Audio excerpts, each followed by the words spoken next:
Thank you. This is wonderful to be on with HPAC. It, I actually haven't met a number of you people before, which is always delightful.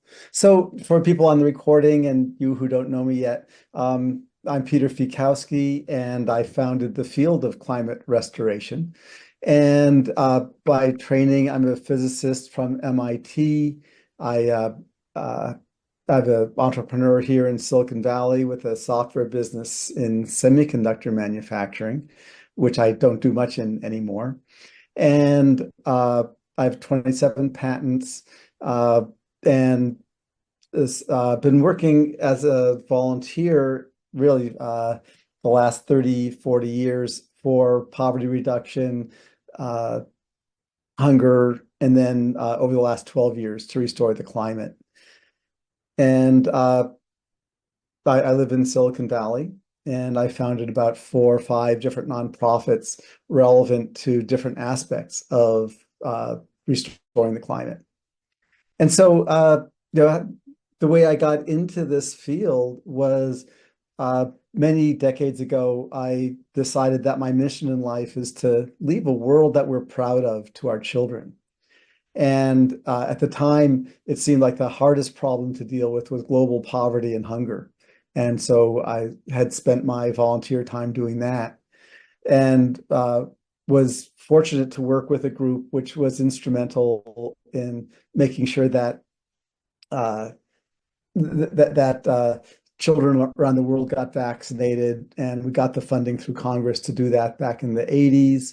And we worked with Mohammed Yunus to get microfinance going globally in the 90s and early 2000s, and worked in conjunction with the Republican Party to get treatment for AIDS going globally. So all of those things I was incidental in. I call myself a spear carrier in those operas, but phenomenal impact.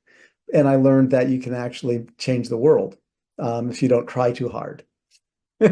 And so by 2010, I was very clear that this phenomenal progress in hunger and poverty was coming to an end, that we had cut the rate of preventable child deaths by a factor of 4 in just about 20 years. And but of course, everything was so I realized that the most critical thing, and nothing else was going to make any difference if we didn't restore the climate. Now, in 2010, the term hadn't been invented, restoring the climate. We had to figure out what the problem was. Because it turns out that, of course, the problem is CO2 in the air, but reducing emissions, what is really critical and has to be done, and it is going to be done inevitably. But reducing emissions isn't going to restore the climate to what it was in the past. And so what turned me around was a dinner with the bishop at one of the COPs, and he talked about the morality of the climate and pointed out that I realized that what's important about the climate is humanity. That for science, climate is a really interesting problem. And for economics, it's a really great opportunity to make money. But for us as parents, it's a life and death thing, because there's, why have kids if they're just going to die due to floods, like in back of Rebecca's picture there. And so, but once we realized that the climate was only a problem for humanity, then the question was really easy to answer. What do we do? Well, we restore CO2 back to what it was when humanity developed over the last 12,000 years. And that's where I'll start. Let me share my screen. So, as we walk into this, I'm intending this to be a somewhat controversial topic, and I have to say I'm a little disappointed that we only have a handful of people at the moment. This is really about our children. It's not about the science. The science is very exciting, and there's billions of dollars going into it. Our children are worried, and if you have children, you can ask them. So the HPAC has had a big focus on global cooling or solar radiation management. And what's controversial about what I'm going to discuss is, although that's important, I'm going to argue that there's a problem, and we need to put everything in context. So ending the climate crisis requires removing 1 trillion tons of CO2. And I'll discuss that in a moment, but I think most of you are familiar with that fact. Solar radiation management, SRM, can accelerate cooling and reduce suffering as we reduce CO2 levels. And that's very clear. And that's why I think the advocates for marine cloud brightening and other techniques are very excited about it, because it can definitely reduce suffering. However, solar radiation management risks being a moral hazard. The moral hazard isn't about emissions, it's the moral hazard about distracting action and funding from restoring safe CO2. Just as marine cloud brightening has almost no budget yet, it sounds like there's some coming. CO2, the kind of CO2 removal which actually can reduce CO2 levels, also has almost zero funding. And that we need to make sure that before we get funding for solar radiation management, we have to make sure that CO2 removal at the proper scale gets funding. Because without safe CO2 levels, ocean collapse is likely within 1 to 2 decades. So that's the bottom line. Quick reiteration of climate restoration. We all want to give our children a safe climate like the one we were given, and that means restoring CO2 back to levels of 30 or 100 years ago. Very simple concept. Really, it doesn't require much more. I'll show you the graphs in a second. Nature has removed the needed amount of CO2 many times in the last million years, and sometimes at the rates that we need. So if nature can do it, we can do it too, and we can do it by 2050. And then, as I said, global cooling might buy us time, but it might not, because if we don't restore CO2 levels and eliminate ocean acidification, it's likely that we'll have some unimaginable ocean collapse. Now, it might not be bad, but of course it might be terrible. So the best strategy is to accelerate natural CO2 removal and develop the tech to accelerate cooling. So, one might ask, why is climate restoration such a tricky thing to hear about? And the answer is it's a paradigm shift. Our climate paradigm was established around 1980, and it says we have to eliminate emissions. And indeed, if in the 70s and 80s we had eliminated emissions, the climate would be just fine by now. It would still be just fine. It's a notable historical fact that we didn't eliminate emissions, and CO2 is now almost 50% higher than any level that humans have survived long term. And that's a bad thing. We call that playing Russian roulette with our children. They might be fine, but they might not, and we don't. That's not acceptable.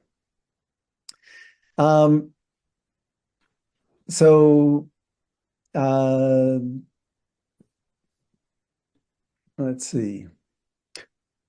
Yeah, you can read the rest of that. But the main thrust here is changing the goal and the paradigm to restore and stabilize greenhouse gas levels. And so we need scientists to tell the UN that's what our goal needs to be. Because we have a vicious cycle here where policymakers say, well, we follow the scientists, and the scientists say we need to eliminate emissions.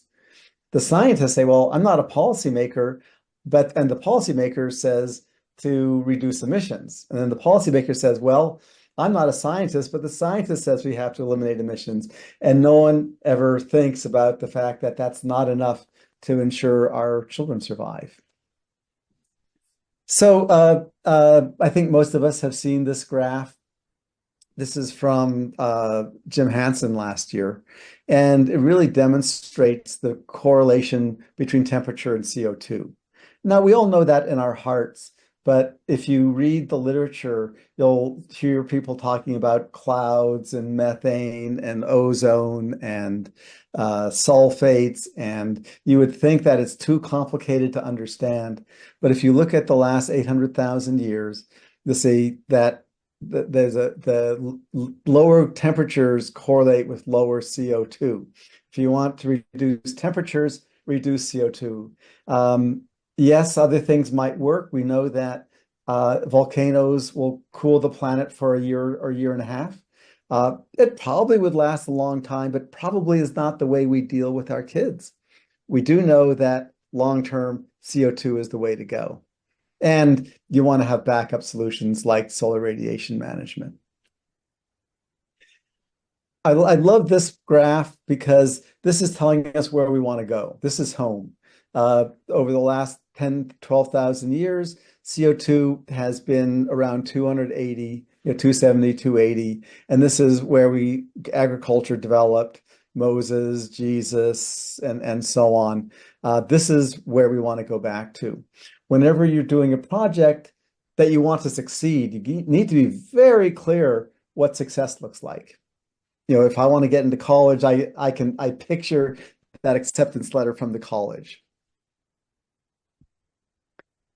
Okay, another graph that almost everyone on this list has seen many, many times, and it's very exciting. It's sort of the same as the last one, but it's got more text on it. So 300 parts per million is the highest level humans have ever survived long term. And I think this was done several years ago. I think these days people say humans evolved around here, but it's, evolution is a continuing cycle. Several key points. One is, of course, we're way up here. The UN is saying we should target this level, which is crazy, but that's because there's that circular logic where the scientists echo the policymakers and policymakers echo the scientists, and all of that started back in 1980. And of course, in 1980, CO2 levels were way down here, barely above a dangerous level. The other thing to notice is that nature has removed 1,000 gigatons over and over and over and over and over and over and over and over and over and over. So we know it's possible because it's been done. And I think all of us agree that the laws of physics haven't changed since the last time there was an ice age. And so we can probably do the same thing nature did. And so interestingly, and I came up with this data. Of course, you're familiar with the Keeling curve. This is 1958 when it started, and I guess this one was pulled out several years ago. But in Mount Pinatubo erupted right in here, and so this is a zoom into that, looking at the work that Scripps has done to take out the annual trend or the monthly trend, so you can see the deviations. And you can see CO2 after the Mount Pinatubo eruption. Now you see a big burst of CO2, which is normal before volcanic eruptions.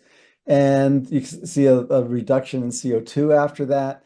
But then you see a stable almost 14 months of net zero. And this is not widely known and is, in a certain sense, inexplicable. That is to say, I've sometimes claimed that, or often claimed that it's probably due to ocean fertilization. And the oceanographers say it can't be because there's not enough nutrients in the ocean to do that. And I see Brian, Dr. von Hertzen here. He and I were discussing this yesterday, in fact, and he pointed out that when you have enough iron, you actually get production of nitrogen, although it takes 3 or months or so for the bacteria that produce the nitrogen to multiply enough. And so that may explain why there was a period of increasing CO2 and then it stabilized when the cyanobacteria in the region of the volcano reached a high enough level and provided the nutrients that are said to not be there. Of course, they aren't there yet, but nitrogen, as you know, is the most common element in our part of our atmosphere. 80% of the air is nitrogen. And so converting that into nitrates just requires nitrogen fixing. Now, if you look over the long period, that last zoom would leave some people asking, well, if you looked at it differently, what do you see? And so here we have 12 years before, and you can see I just fit a straight line. You can see CO2 overall going up at a pretty continuous rate, which is proportional to emissions. If you correlate this with emissions reports from NOAA or anyone like that, the rate matches it. Then you can see after the eruption, the emissions, the CO2 goes up at about the same rate, but there's an offset, and that offset is 20 gigatons of CO2. So it's very compelling. Now, some scientists say, listen, if you look at a certain area, if you just look at a couple of years, then you can have questions. So, for example, in 1998, there was a huge El Nino, and when you have a large El Nino, you get a spike in CO2, and then afterwards you get a lull in CO2, and you get I think the same thing here. But the point being that I think most of us agree now that CO2 that the CO2 level is proportional to emissions, and that's the assumption here, minus removals.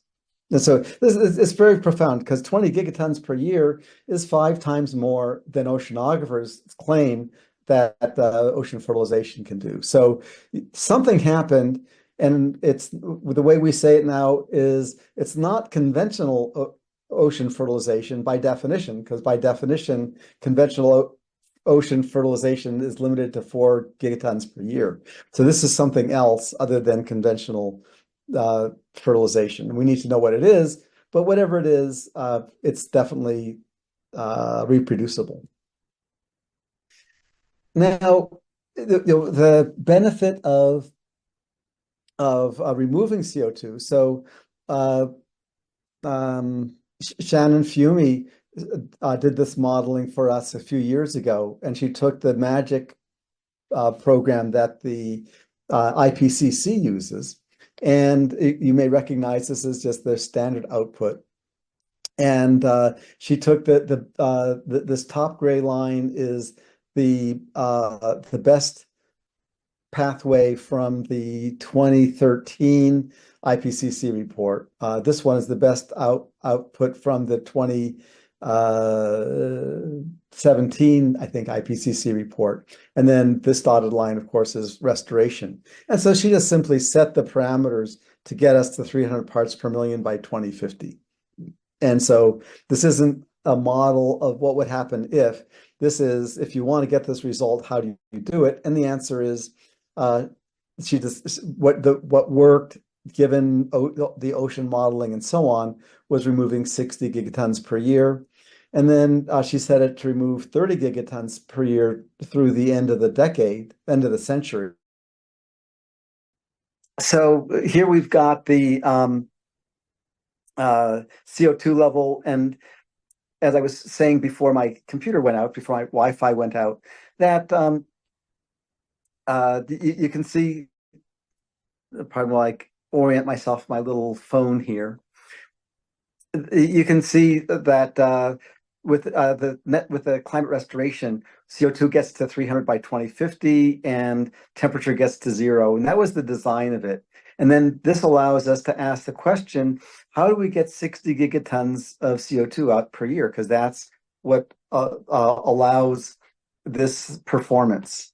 And the answer to that is, as you saw on the previous slide, that nature took out 20 gigatons per year, and that was just essentially after throwing a few gigatons of dirt into the air. So, uh, looking at it as an engineering problem, when you're designing something, you always want to start with what's worked before. And we saw that over the ice ages, we know that ocean fertilization has worked before, and that needs to be the first priority. Now, in fact, it became the last priority for political reasons that I don't think we want to take too much time on, but it's purely political reasons. And if you look at the dynamics of ocean fertilization, and I don't have any good graphs on that at the moment on this deck. But with ocean fertilization, it's simply a matter of adding iron to the right parts of the ocean at the right time. Nature does that with dust. If you think about it, we know that all life requires iron. And in the deep ocean, there's essentially no iron because the iron falls out of solution. It doesn't dissolve well and goes to the seafloor. So the only source of iron in most of the ocean is dust storms, volcanoes, and sometimes whales, which will dive deep and then bring the iron up with them when they poop. And to replicate that is really quite easy. Iron dust is almost free, and the ships to distribute it are very inexpensive. If you This is something that people forget.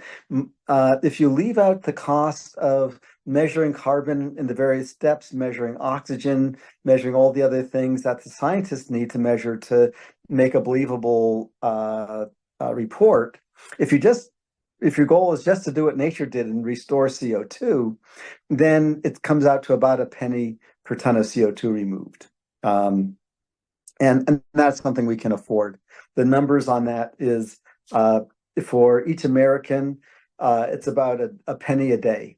Or if you look at one percenters, then that's $1 per day for the one percenters in the US alone. And that'll pay for providing the iron in the right place in the right time. Now, as you saw in that earlier graph on the Pinatubo pause, we're not exactly sure what the right place and the right time is. We need to figure that out. But that we have a good start, and we're starting on a project just offshore of Mount Pinatubo to replicate it and figure out as quickly as we can how to do that. Yeah. So this is the roadmap, and we'll distribute the deck. Basically, there are 4 steps. 2024. The important part here is to separate the physical and the political and financial aspects. And if you combine them, it's very confusing. So on the physical side, we need to start replicating the 1992 net zero event. And as I said, we're doing that in the Philippines. The Philippine Coast Guard has offered to do that for us. So that means they'll get the permits, and it'll be working with fishery restoration as well. So that for a developing country, we don't expect anyone to oppose working to improve fisheries in a developing country. And I'm not going to discuss methane oxidation because we don't have time, but we can discuss that another time. Methane oxidation is also important. Then in this year, on the political side, establish the legitimacy. So we're in the process of getting a congressional resolution introduced into the American Congress, and our goal is to have the U.S. president. If it's Biden for now, and we don't know who will win in November, but to have him declare that the U.S. is committed to restoring a safe climate, and that the evidence shows so far will be enough to convince scientists and policymakers to say that we will focus on restoring a safe climate, not just stabilizing.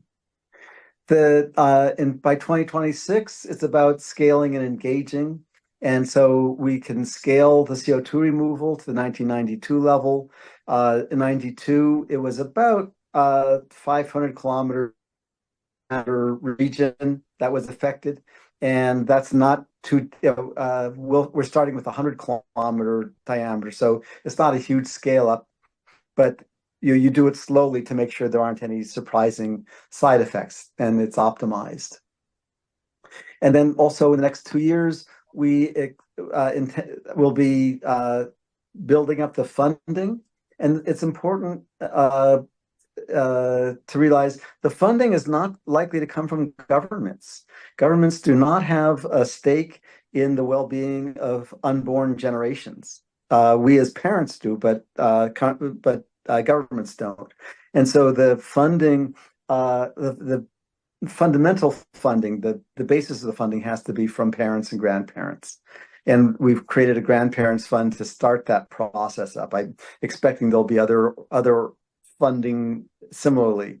But if you think about it, Bill Gates, for example, as a grandparent, is very interested in this. As a large stockholder in Microsoft, he's not so interested. He wants his Microsoft stock to earn him money. But the trick is to get people to invest in this. And as I said, it's $1 a day per person per American as parents. And then at the moment, there are no government organizations that are chartered to make sure that our children survive. And so we've established an initial one we call the Climate Restoration Safety and Governance Board. And it's designed to develop a model that a government organization could adopt, which is focusing on making sure our children survive. And it's natural that there isn't anything yet because in the history of humanity, in the history of our planet, it's never been needed before. CO2 levels are going up 10 times faster than they ever have, to our knowledge, in the history of our planet, other than after maybe some large volcano. And so we're getting down to the bottom here. 2030, our goal is to be operating CO2 removal at this required 60 gigatons per year, which modeling tells us is what we'll need. We'll learn things, whether it's 40 gigatons or 100 gigatons, doesn't change things very much. And then by 2050, you saw the modeling tell us that we will get CO2 below 300 and warming and safe levels below half. So back to global cooling. So people talk about global cooling, that it would buy us time. It probably won't. And the reason is this, that ocean acidification results from CO2 levels. CO2 levels have gone up 35%, and so has acidification. That's what causes it.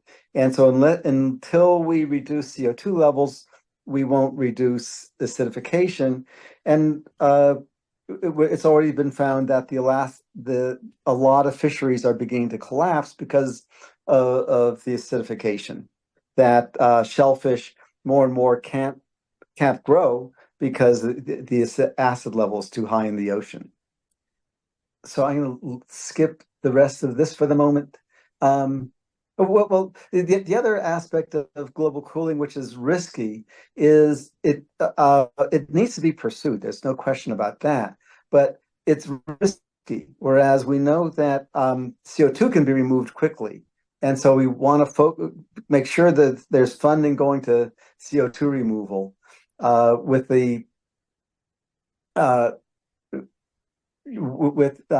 solar radiation management. There is intense resistance. And there hasn't been much testing of it. And there are no co-benefits. So with ocean fertilization, you have fisheries that are helped because the algae, the phytoplankton, is food for the fish. And for the most part, to my knowledge, with solar radiation management, you don't have those co-benefits. And the other thing is that it would take a decade or two to scale up. So to wrap things up quickly, I'll just do this last one. Next slide, common myths. The first myth is that we're buying time. And the question is, we're buying time for what? And until people adopt a restoration goal, they're just buying time for buying more time, right? Because the idea of net zero is it buys us time. And so the first priority is to adopt climate restoration as a goal. Second myth, we're providing information for decision makers. And the fact is that there are no decision makers. There's no institution chartered to make our planet survivable. And it's terrible, but it's true. And so we have tens of thousands of articles being written every year to provide information for decision makers, but there's no one in a position to provide funding to restore the climate. And that's hopefully going to change in the next year. But it's important to be aware of that. There's a myth that stopping emissions is critical to the climate. And of course, that was true in the 1970s and even 1980. But at this point, if we accelerate the energy transition by 25%, that would reduce the atmospheric CO2 that we need to remove by only 5%. And that's not significant. It's good to do, but it's not critical. The myth, there's no silver bullets, only silver buckshot. The fact is that nature over millennia uses only iron fertilization to remove 100 parts per million rapidly of CO2. And that's what I would consider a silver bullet. That's the only method, and it's really cheap. And so when people say that there are no silver bullets, you have to ask, why are they saying that? And then finally, the solution must be market-based.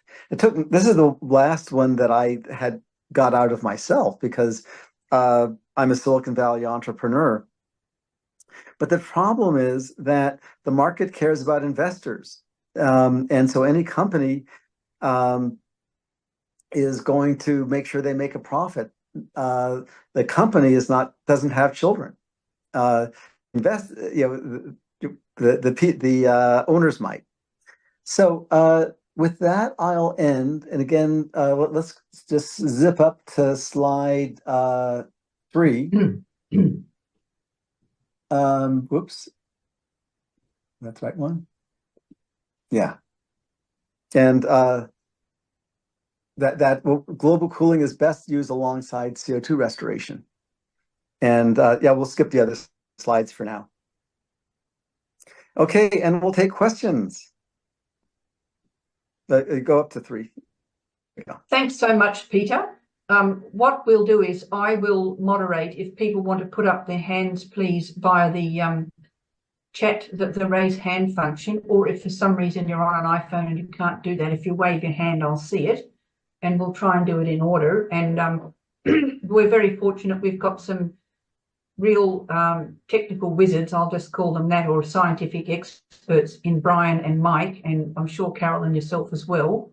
Other than that, it's very, very user-friendly and or accessible, I should say. Thank you so much for a wonderful presentation, and let's have some discussion. John, you have got your hand up first. Oh, thank you. Yeah, that was a great presentation. The idea that there would be no co-benefits from blocking out the energy of the sun or keeping it from striking the surface of the ocean is hard to square with the idea that in the testing of animal life in the coral area, you have both a temperature problem and you have the acidification problem. And in all the research I've seen, the temperature problem is the major problem and amplifies the acidic effects on the chemistry of what's being lost.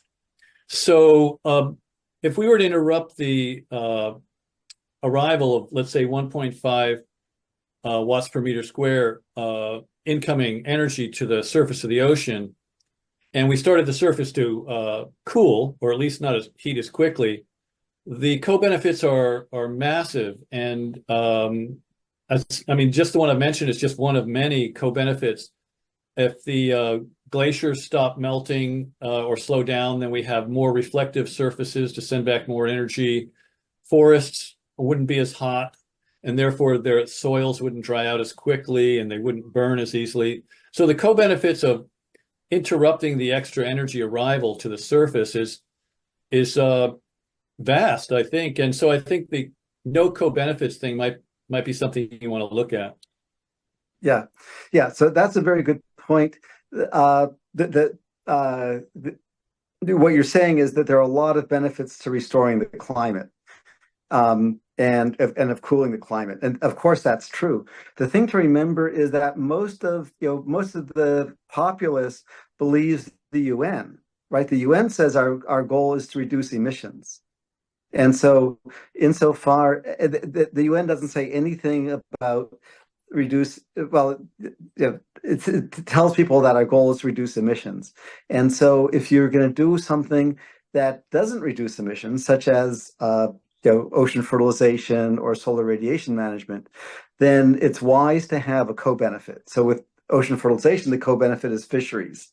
Of course, solar radiation management cools the planet, but that's not what the UN calls for yet. Now, hopefully that will change very rapidly.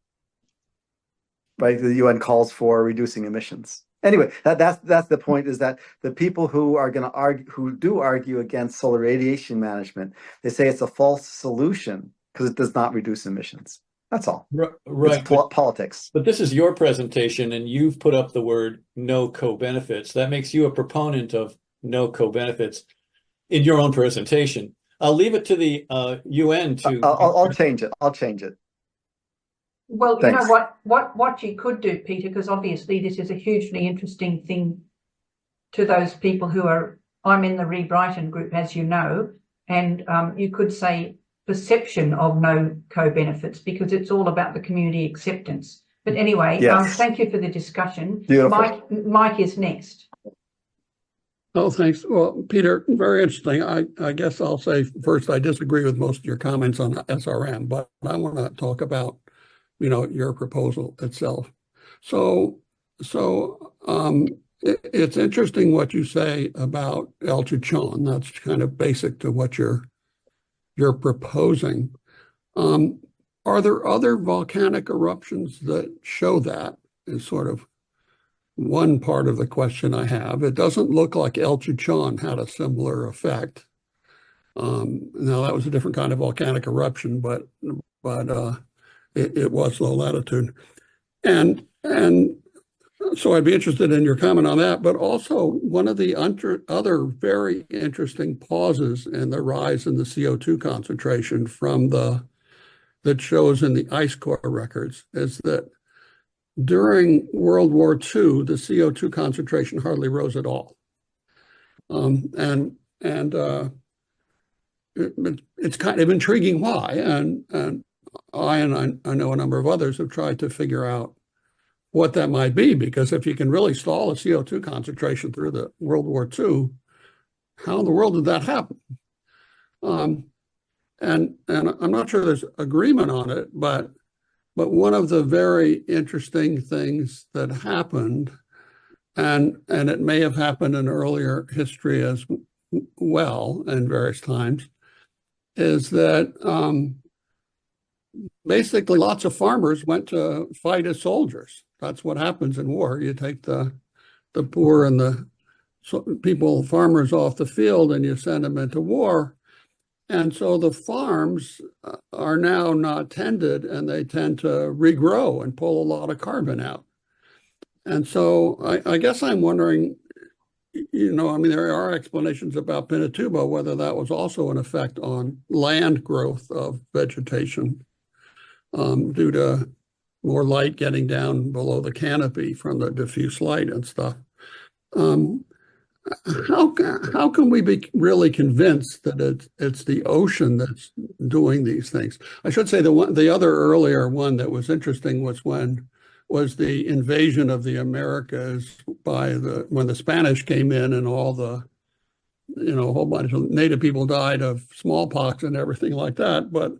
And so they basically it was again loss of tremendous numbers of farmers, and lots of regrowth occurred and pulled carbon down and some things. It seems there's real evidence it can happen on land, but how strong is this evidence really that it can happen in the ocean? The model, I mean, I was just on SCORE looking at some of these experiments, and very few of the experiments are done well enough to really justify the conclusion that it'll be long-term sequestration. Yeah. Oh, Mike, those are great questions. I'll take them one at a time. So you asked about El Chichon, and well, that question is framed around, we do see on the Keeling curve, the plateau in 1992. So I think you're not arguing that that's not real. And so then the question is, you ask, well, how about other volcanoes? El Chichon in 1983, Agung, which is Bali, Santa Maria in 1902, and Krakatoa in 1880-ish, whatever it was, 82. And interestingly, none of those had a significant CO2 impact. Really, it's only only Pinatubo. Now we only have good data for the three, Agung, I'll call it Bali, El Chichon, which is in Mexico, and Pinatubo. El Chichon is essentially landlocked. The wind blew the dust, the ash along the land, so it didn't reach the ocean until about 1,000 miles later. And so a good explanation for that is that very little fertilization got into the ocean, and that could explain why the cooling was the same as Pinatubo, but the CO2 reduction wasn't. And I don't remember if I made the point that in Pinatubo there was the cooling due to aerosols in the stratosphere, and separate from that there was the ash falling into the ocean, fertilizing the ocean. Now, so the first thing we see is that there was something particular about Pinatubo of the 5 fairly recent ones, and especially the 3 that happened since the Keeling curve.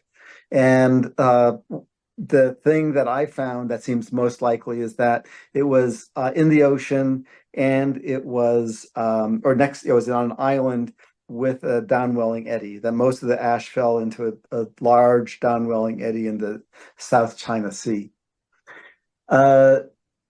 The other interesting thing is a lot of people say, well, I think it was the cooling, right? Because we all know a lot, physicists know that when you cool water, it will absorb more CO2. So we know that as the ocean cooled off by 0.5 degree, more CO2 went into the ocean. But the amount of that is about, if I recall, less than 1% of the CO2 removed during Pinatubo. If you just mathematically do it. And then, as I said, the other volcanoes, which had the same amount of cooling, produced essentially no CO2 removal. So then that leaves the one that you asked, which is, well, what about land? That is, the ash will fall on land. Won't you get some extra vegetation growing in the land? And you certainly do get some.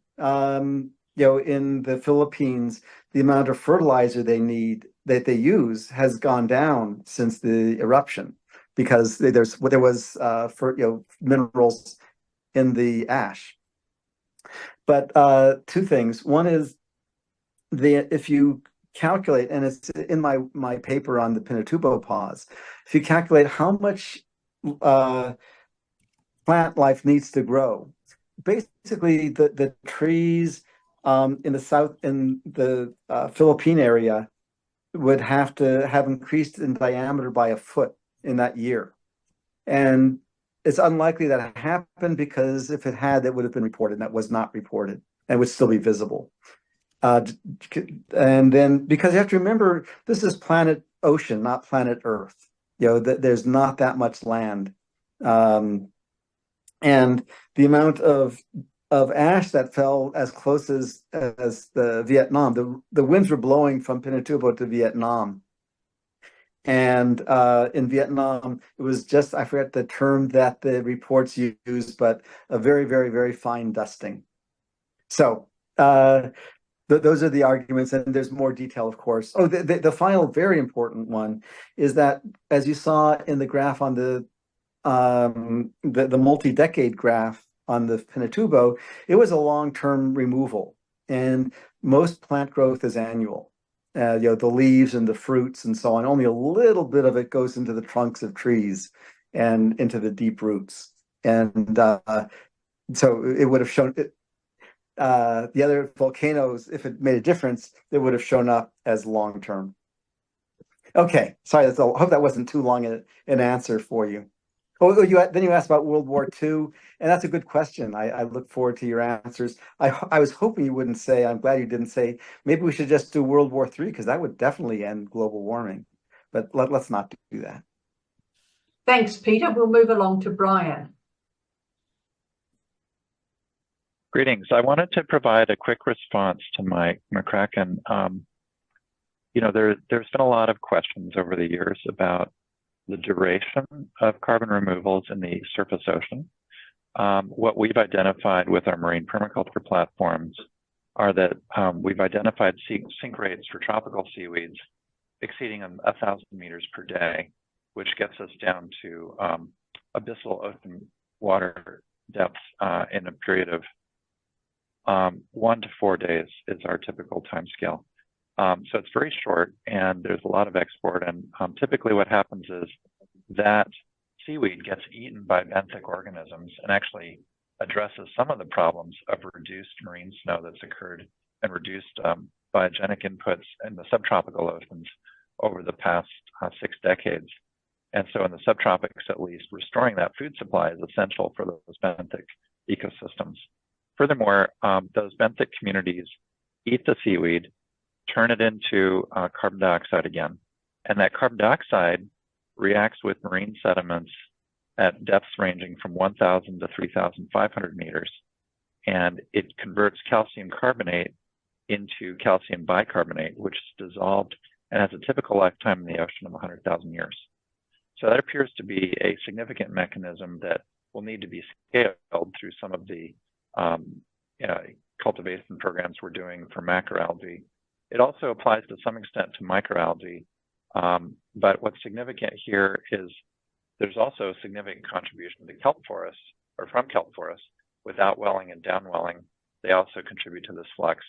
And so we're looking forward to quantifying those better and also seeing how we can scale food security for humanity and 8 million other species and document the seaweed that falls off. Roughly 20 to 40% falls off platforms during growth, and like leaves falling from a tree, they sink to the seafloor where they in fact go through this calcium bicarbonate process.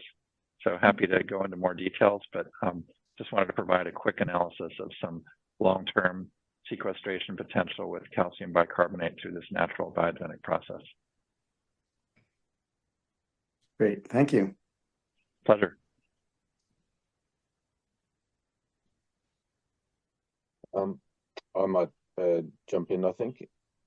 So thanks so much, Peter. That was just a really brilliant presentation. I think the thing that I take from it is just the critical importance of ocean acidification as a climate concern, and the issue being that direct climate cooling can affect temperature, but can't directly affect the acidification of the ocean. And so those really, that you've got two key issues: temperature and acidification.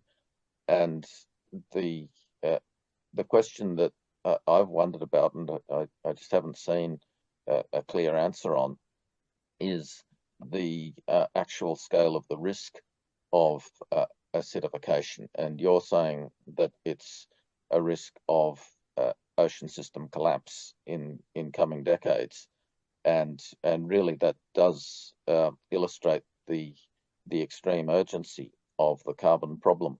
But I suppose I just put it as equally alongside that, the albedo problem is that the co-benefits of restoring albedo are a mitigation of extreme weather and biodiversity loss and sea level rise, but also the risk of systemic disruptions.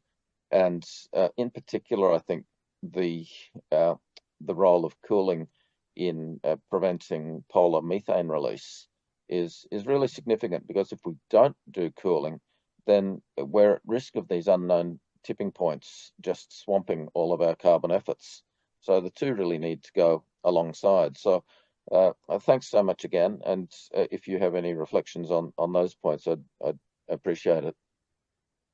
Yeah, Robert, I totally agree that we have to do them together.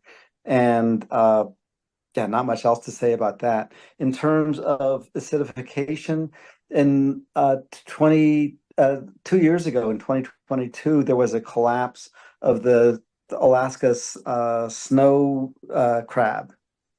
And that was expected because of the acidification, that experts had seen the acidification increase. They predicted right around the middle of the 2020s would be the end of the Alaskan snow crab, and that's exactly what happened.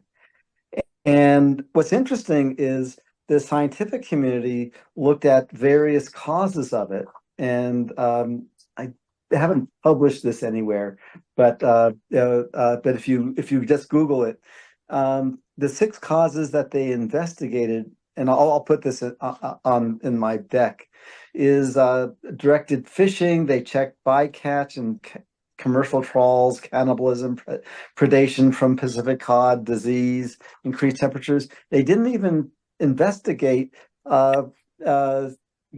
pH increase, acidification, as the cause of the expected collapse. And I think they're just afraid of dealing with this seemingly impossible problem. Anyway, but the fisheries are collapsing already, and I've read reports that various kinds of phytoplankton and fish nymphs are also suffering. So I think we're up to Robbie's question now. Is that right? Or are we up to John again? Jonathan. John again. Hey, thank you.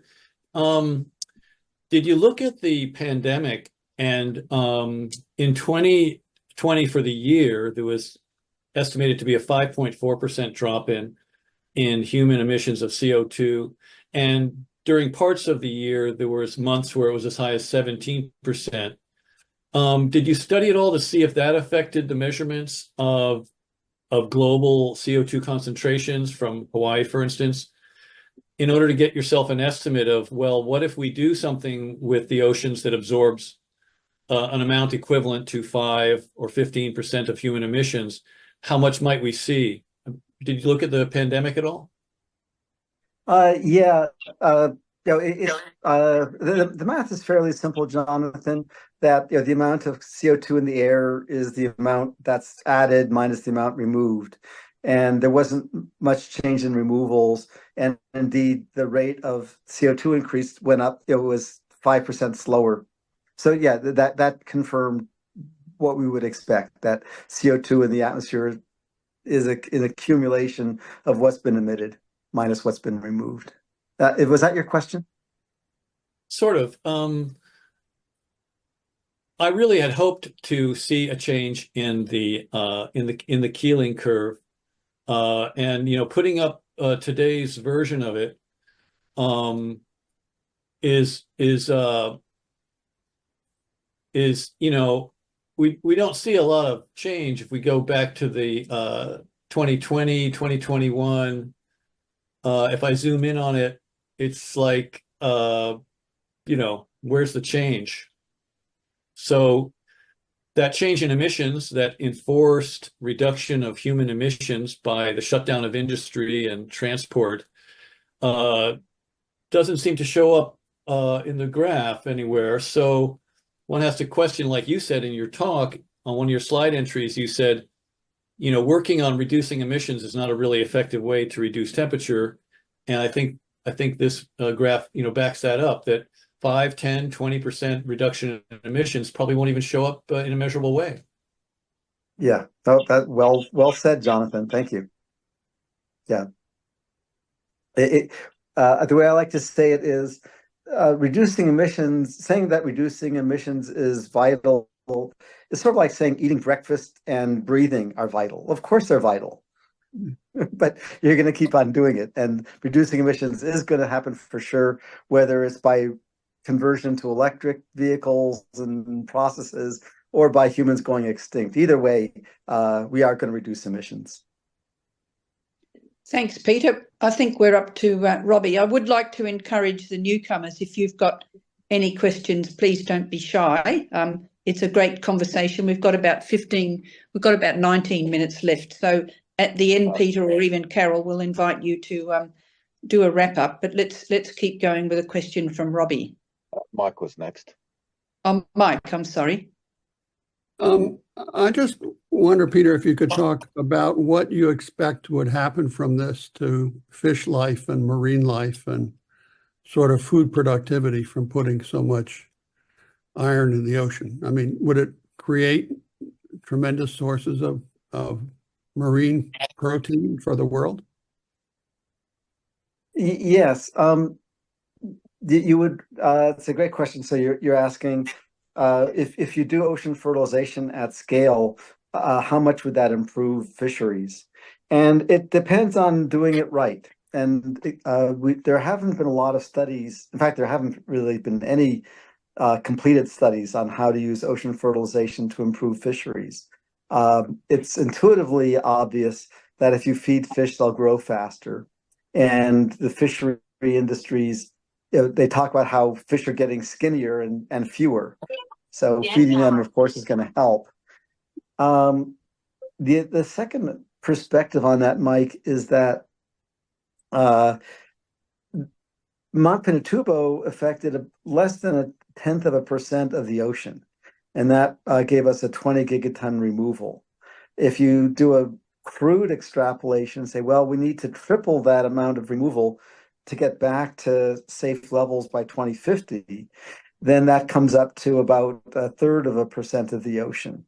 Now, if it's done just to optimize CO2 removal, and then it might not have much impact on fisheries. On the other hand, it wouldn't be that difficult to make sure that the iron application is done in the best places, both for CO2 removal and for fisheries, because adding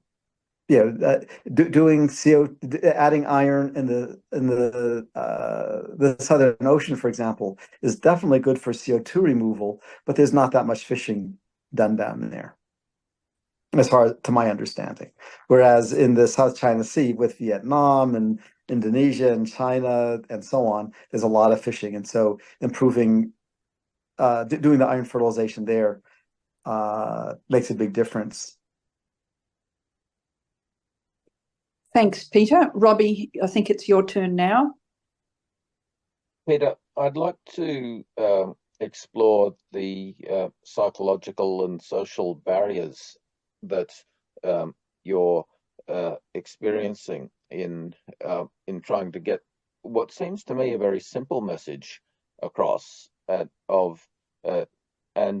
it's like, to me, it's simply astonishing that the very clear questions about the future of humanity and the world that you're discussing just seem to hit a brick wall, like it's like a wall of silence that people just don't seem to care about the future. I find it astonishing, and it's like there's a need for a paradigm shift of some sort. And so defining the nature of that paradigm shift is something that just really needs a lot more conversation. And one of the things that I've been reflecting on is, like, there are people who imagine an ideal sort of future where where all of the problems of the world are fixed. And there are also people who say, what is the first small thing that we need to do to start on a path towards those sort of ideals? And so I think that's it's the latter sort of approach that you're suggesting, but there's inevitably a combination, and so it's to me it's one of the key ideas is global thinking. That is that we've evolved to have a sort of clan-based psychology and instincts, and shifting away from that very localized mentality is something that people just aren't able to cope with. So that then leads to these questions around what's the critical path, what's the sequencing that can open up that conversation, and so I think that seems to me to be where you're going, and I just appreciate if you would explore those questions a bit more. Thank you. Robbie, I'd love it. What are the barriers to taking the very simple actions that we need to take? And my experience coincides with yours. That is sort of the tribal or clan thinking, and it's baked into being human. We wouldn't survive. We wouldn't have survived here if we didn't have that. Now, the neuroscience that I use, that perspective says two things.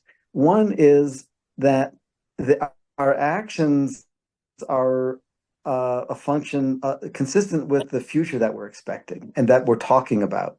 So it's not about what we're thinking about, what we're talking about. And so my understanding is during World War II, people talk about winning the war. It was all about winning the war. And that was the picture in our common brain, or our parents' common brains. Of course, that's the direction things went. They won the war. On climate, the language we use is climate disaster. And of course, all of our actions are obviously consistent with climate disaster because we're having a climate disaster. And if we change the language, the expectation that we're going to restore the climate, then people will say we're restoring the climate, just much as in World War II, we talked about winning the war. And then our actions will shift towards that goal. The thing is, our logical brain, our prefrontal cortex, evolutionarily is very new, and so we think that our thoughts are real, but they're just little thoughts in our brain. Our communication with each other is the real part, and so expanding the goal we want, and I created a field that I call I am humanity, which is just a way of being. So like, I'm an American, I'm a physicist. Each of those has a whole bunch of thoughts and behaviors and languages, brain patterns, as the neuroscience calls it, associated with that way of being. So with humanity flourishing, a natural way of being is being concerned and taking action to restore the climate and the environment. And then from that, it's obvious that we would want to restore the climate. So but the trick is the tribal thinking. We can get around it by just noticing that we have it. You can't stop it, just like I can't stop being sexually attracted when I'm sexually attracted. But once I realize, I'm sexually attracted at certain times and it's inappropriate, then when I notice it, I can set it aside. And in the same way, our tribal or clan thinking, if we acknowledge that's natural, then we can set it aside and then replace it with humanity thinking. Yeah, that certainly makes a lot of sense. Thank you, Peter. Yeah, thank you. Great question. Peter, I'd like to add something there, if I may. I think the tribal, because Robbie and I work closely together, and with Brian as well, a number of us do here. The tribal thinking that we need is all the wonderful things that you've put on the screen about restoration, and then we need to think tribally. Nearly everybody thinks they want to do something, so we need to get over the fear of changing. We've been in net zero for 30 years, and for reasons that we all know, it hasn't worked properly. We're getting into climate removal now. I subscribe to Just Have a Think with Dave Borlace, and he's always talking about the wonderful things that are scaling up. They're not even on the verge, but they're starting to happen. But the tribal thinking is we need to do something different. And I think the value of this group, Healthy Planet Action Coalition, and the one that you're in as well, is that you're really testing the solutions. The discussion we've had here today about whether it will work, what's the science behind it. Your ordinary person isn't going to do all that hard work. And so it would be quite easy to go along tribally and say, we want to do something. And if it didn't work, that would be no good. Anyway, I think we're all advocating consistent solutions, and probably most of them can happen together. But thanks very much for that, Carole, for inviting us to the Saturday to your workshop. Yeah. All right. So who else has got something else? We've got about time. Rebecca, let me build on what you said. Part of being having our tribal brain is that when we're scared, we always blame the other tribe. So if you think about it, what's the difference between good and bad? Good is what we do, and bad is what they do, right? If you think about the various differences you have with people in your neighborhood or other neighborhoods. And so it's important to acknowledge that. And so in climate, we instinctively blame other people. Yeah, so we blame the oil companies, we blame the capitalists, we blame, if you know me, I blame scientists, and I take it back. But it's my tribal brain says God damn it, they're smart. They should be thinking. They should realize that net zero is not what we need. But we're tribal. And so just again, honoring that tribal thinking allows us to set aside that they're the wrong and bring us back that we all want the same thing. And so it's creating a tribe of all of humanity, which is in parallel to being American and being Jewish and being a physicist and being a Californian and all the millions of other ways of being that I have and you have. So again, but Rebecca, thank you so much for that. Thank you. So one of the issues around tribal thinking is that the IPCC and the UN have a consensus around emission reduction as the sole objective, and so there's this idea that if only we can reduce emissions, it goes back to the point that you're making, Peter, about moral hazard, that the moral hazard of both direct climate cooling and also carbon dioxide removal is that it undermines the tribal consensus on emission reduction within the climate activist community, and so we do have this sort of irrational thinking, and that's the problem about being tribal, that it means that people put their emotions before their reason, and emotional connect, and so if we have an emotional view that if only we could cut our emissions, then we could save the world. If that emotion just completely overrides our ability to engage with evidence and logic, then the conversation just is excluded. Yeah. No, Robbie, that it's so true. I look at what does it take to join the army, and to be in a battle, you have to change your brain a little bit so that you can justify killing someone else. And if you couldn't do that, then they would kill you, and your tribe would be gone. So we've all got that in our brain to be almost ready to kill someone else if they think differently than us.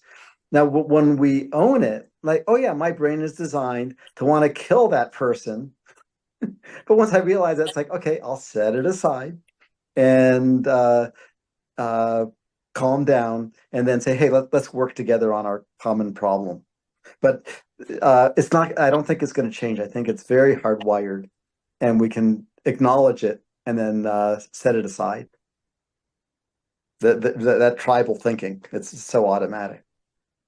Well, in fact, I think what you're partly saying, Peter, is not set it aside, but use it for the good. And there are so many commonalities. Just to Bruce Melton has been telling me this morning that humour is a very good thing.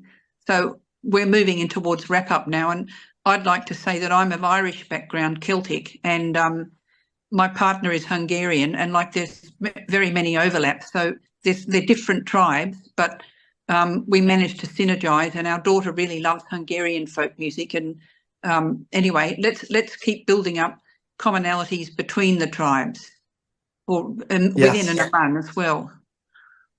So would Carole or Peter, would you have any final comments just to wrap us up for today? Well, just thank you, everybody, for the questions. I usually finish these talks happy, but I'm very happy at the depth of the discussion today. I think everyone is leaving with that we're all in it together. We all want the same thing, that we automatically get angry at the people who are taking a different approach. And I apologize to the people I annoyed at first, saying, well, global cooling is not the first choice. It needs to be in parallel with CO2. But my sense is that we've gotten over that hump. And let's keep going together. Carole, do you have anything else you want to add? It doesn't You're on have to mute, be. Carole. You're on mute. Yeah, it was great to see everyone. I've certainly seen your names.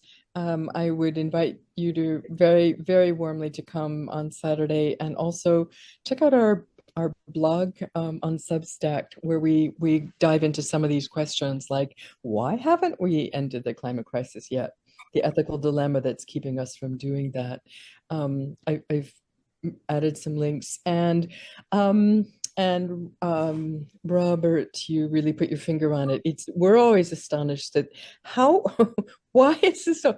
Why isn't everybody talking about this? So yeah, and all of our audiences say the same thing. So if I would love it if any of you have any ideas, let me know. And any new if you're in any other communities that would like and benefit from a presentation, whether it's clubs, university classes, meetups, policy groups that you may be part of, please let us know.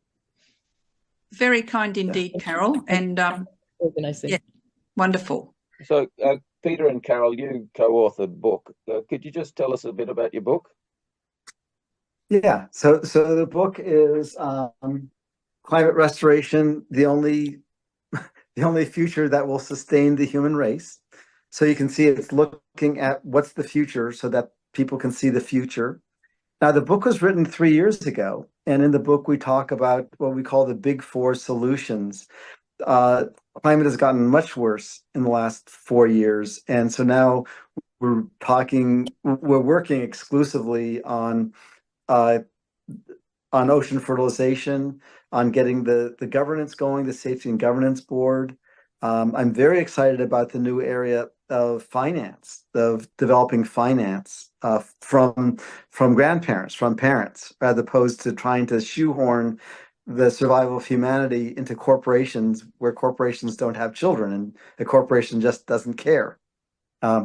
It's people care, but the corporation doesn't. And then, of course, methane.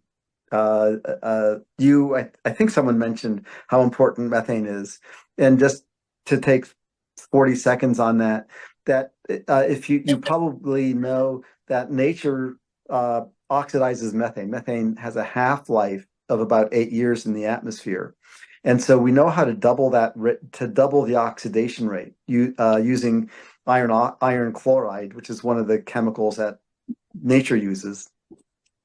And we have a very decent plan, which would also be less than $1 billion a year, to be able to oxidize excess methane, because we are in a methane burst.